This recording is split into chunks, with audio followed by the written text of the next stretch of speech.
Hi there. Hi, how you doing? Not too bad. Is this Carl? Yeah, speaking. Hi, Carl. Sorry to drag you out of the bath.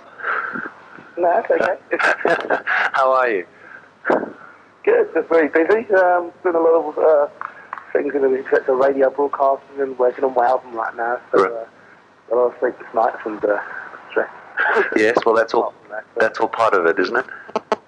Yeah, that's show business, as they say. Yeah. You've been doing this for 18 years now. You know, when are you actually going to slow down? I don't think I will, actually. I think that there's going to be too much demand on what I'm doing. People seem to be enjoying it immensely, but I'm enjoying it immensely as well. Mm-hmm. I think once you're into something, you just never stop. It's like the Rolling Stones after 35-year elusive kind of band, which is still prolific today. Yeah. Only one reason why they're still here, because they enjoy it. And, yeah. You know, if you ever ask the Stones when they're in the 60s, I don't think you'll ever go for, it would have the last thing they would have said is 30 years. So. Yeah, true. Yeah, that's true. Okay, well, so you got a bit of catching up to do there, but in the meantime, you are you are classified. I don't know how you take to it, but being the greatest DJ in the world, how does one actually sort of attain the title? You know, what is the criteria? I think the criteria, in a sense, is being around for 47 years as a DJ, 18 years professionally. It's the attitude towards it, really. It's not about, you know, the perfect mix or the best records or being DJing in all the fantastic places. You know, you create entertainment in the most unbelievable places. You know, in dirty warehouses, front bedroom. You know, a recreational hall outdoors in the field. You know, you as an artist, you have something which you give to people as a part of enjoyment. And you know, half the time it's not even to do with music. You know, I talk to people. That's how I conduct myself as an artist, and also hopefully inspire people to go and take what I have and to carry it on. And this is the things as an overall person which makes you, in a sense, quote by quote, great because of people, how they relate to yourself. So really, it's not even just about DJing; it's what they see you as a person. Right. Creates a story of the world's greatest in the sense of how people perceive me. Yes. I mean, I've never really set out to become, you know, where I am today. Right. But it's obvious that I have a lot more than a lot of other DJs. So yeah. As I say, you obviously have a lot to offer, but as I say, obviously, I mean, the whole dance culture, you know, I think a couple of years ago was classified as obviously being a fad, but that isn't the case now, obviously, because I think it's lasted a lot longer, and obviously it's gone a lot further. Do you actually sort of see a ceiling at all on its growth? Well, it's going to carry on now. I mean, there's going to be something in the sense of the millennium, which is going to carry on the legacy of dance music, which is going to take it to the next step. So, you know, you had your 60s and your 70s and your 80s.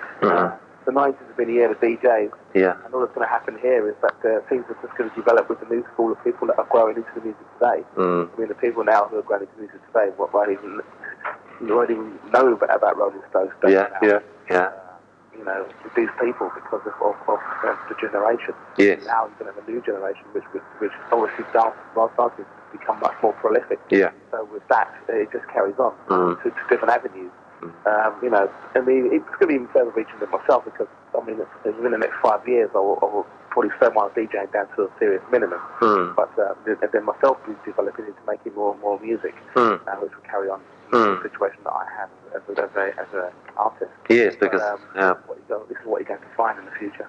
Because I mean, obviously, people are going to be referencing you in the future as well as being, you know, as being one of the, you know, I mean, as you would reference Rolling Stones and David Bowie, they would then obviously reference you.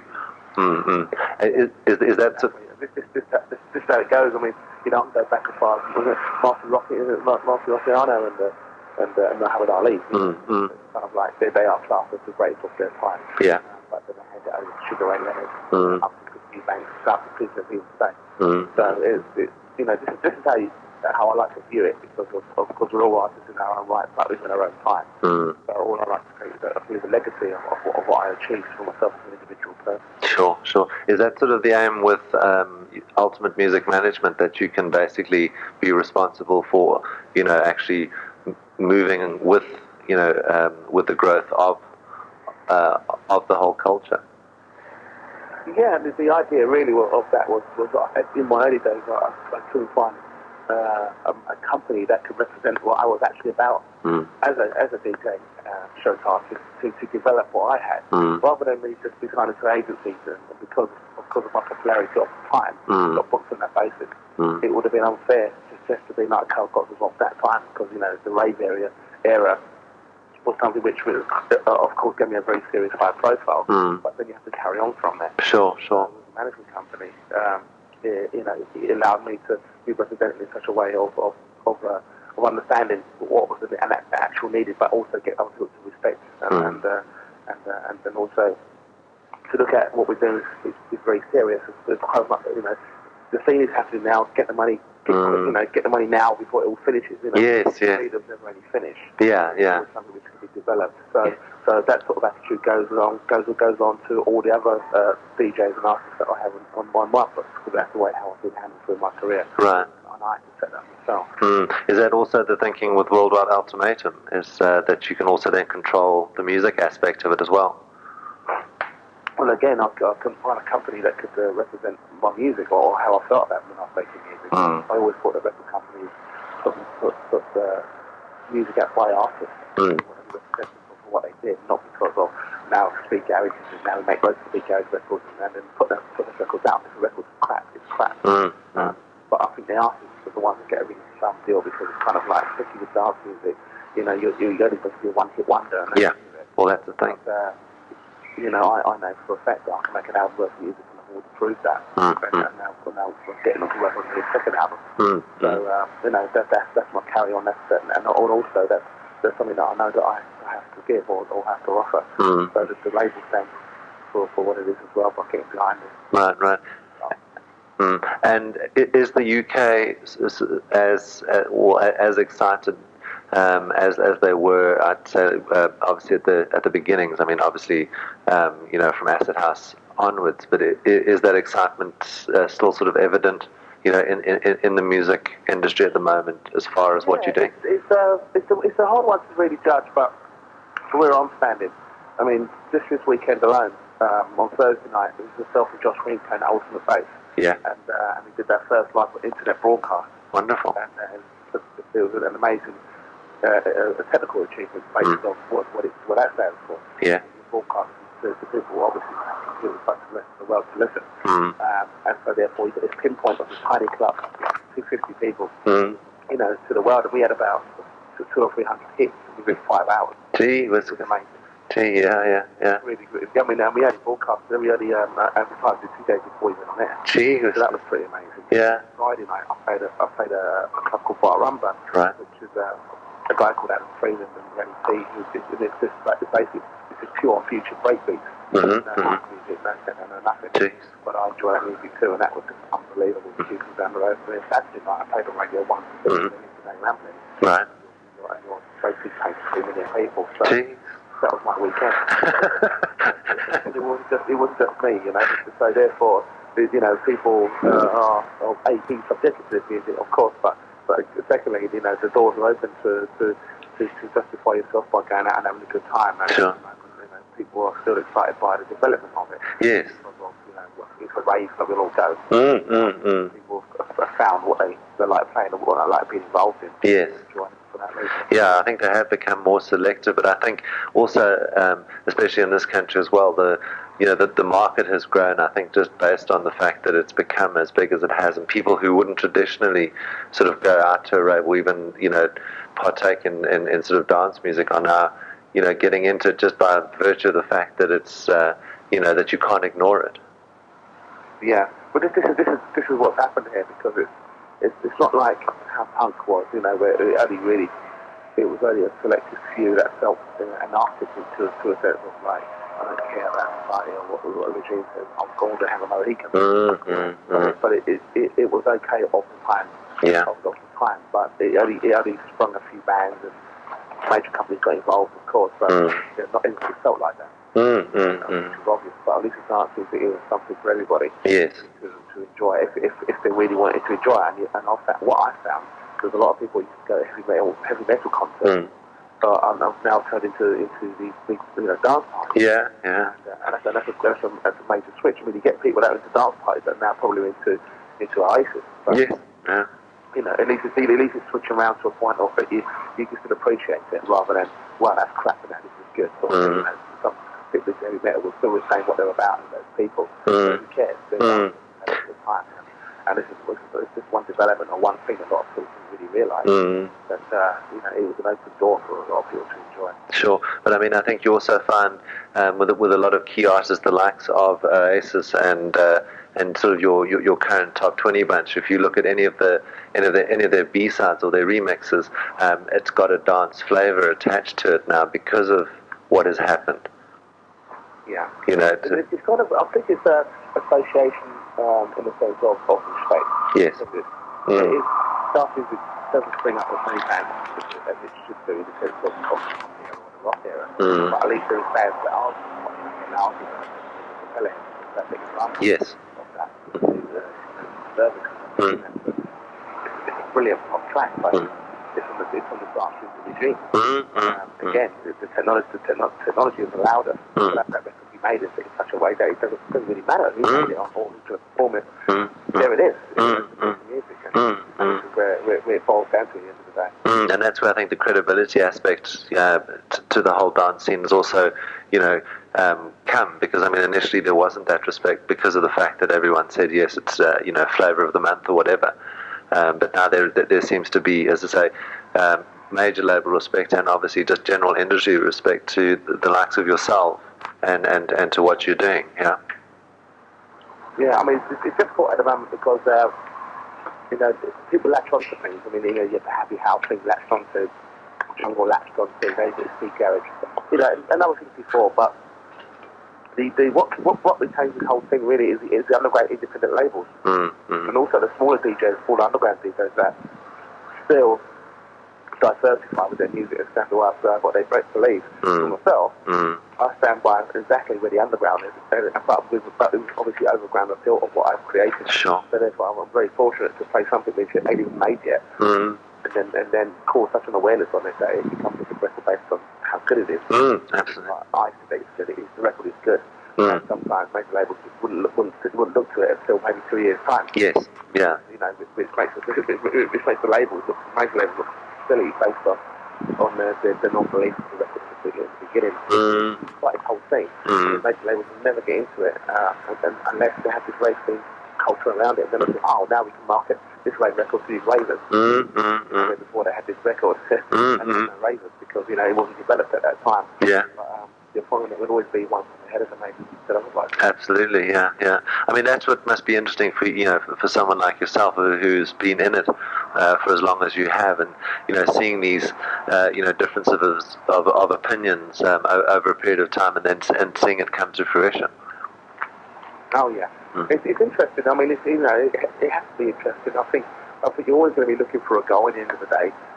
And this is what keeps things alive as well, because you've still got people like Luke Slater, doing a serious underground album, people like Trey Beltram and Kanye and Richie Horton, produced albums. And whether it becomes great or not, it doesn't really matter. They're just right behind what they believe in. You've got people who follow that as a fan base. They like Richie Horton music. Therefore, even if a major label don't pick it up, it doesn't matter. It still gets sold on the underground, and you find it. His records get played more. Yes. Than he would do on radio or in the radio situation. Right. This is where we take it's success and effectively carrying on. And if you have to sort of try and single out an aspect of what it is that you do, which part do you actually enjoy the most? If you had to sort of pinpoint it. It's the live work. It's me getting out there, seeing the crowd, put my first record on, and people going, "Yep, we're gonna have a good time." That's it. That's the simple. And then I'll give them the better time than they think they're going to have. Yes. So they walk away, like, wow, or Christ, or Christ, that was one of the crap I've heard in my life. everybody's got their own opinions, but at the end of the day, you know, it's the majority rule, and if the majority like what I do, and then fine, you know. Yeah. It's that moment of hey, you know, if I've made an effort to go somewhere, then people appreciate it just on that. Yes. A lot of people don't really understand it because they think that you go from your bed to the club. Yes. Speak for 2 hours and then leave instantly. Yes. Sometimes it could take a lot of coming over to you guys. It's going to take, you know, minimum 10 hours. Yeah. And then, you know, at least minimum 6 to 8 hours before I could do anything. Yeah. You know, and then do the club and then party afterwards and then supposed to do exactly the same thing the next day. We've got to treat the next day. Yeah. So it's a bit of a robot, which nobody is. We're all human in the end of the day. No. That's one thing I'd like to understand a lot of that because it's hard work. And so, I mean, obviously this is going to be your second trip to South Africa, and what are you actually going to be doing this time round compared to, say, what you did last year in September? Well, last time I really enjoyed everything that was going on around me. You know, seeing the negative aspects of South Africa, but then see the positive aspects of South Africa. Sure. That's one thing you don't really get to see much of because everything was rosy. Yeah.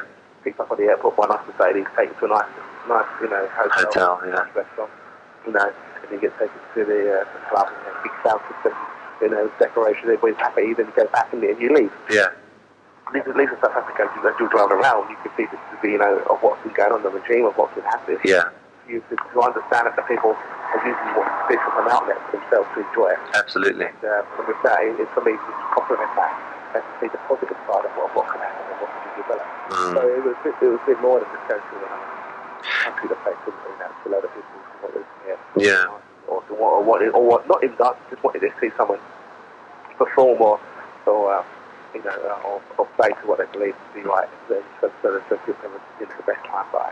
So, you know, when I go back again, all I can do really is to compliment that. And then to show people the way, the next step forward. Yes, yeah. It's going to be a bit different from what it was last year, but you're finally going to be playing a lot more break beats this time. Because you will find it's grown. Yeah. It's what we like to see.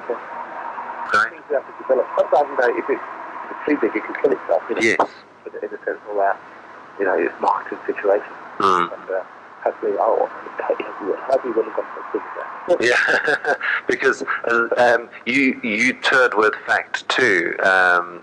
That's probably your most recent release here of that. Will you be doing some of that as well? Yeah, absolutely. With the CWS situation, that we put out the live element of Fact 2 on the CD. Yes. And that is the Cox Live right there. Right. We put out on Fact 2 to begin with. And it's just to get people to capture the spirit of what the mission was going on. And to see that, you know, even though I'm a DJ, it's still live. And it's running stuff. We do say that they're screaming and shouting at a particular point. That's itself. It's not that it's the last country that I do this year based on that. Okay. I just wanted to say when I did Fact 2 because it was a follow-up from Fact 1 from 2 years ago. So people can still see the development from where I'm standing and what's going on. Excellent. I truly enjoy it, you know, based on that. Good. Carl, that's all from my side. But say thanks very much for your time. No problem at all. And we look forward to seeing you. Will I be seeing you around, hopefully? Yeah, absolutely. So we'll be there with bells on. Don't you worry about that. Okay, well, make yourself known when you're there. I shall do. And thanks again for your time. Okay, no problem at all. Cheers then. Bye-bye. Bye.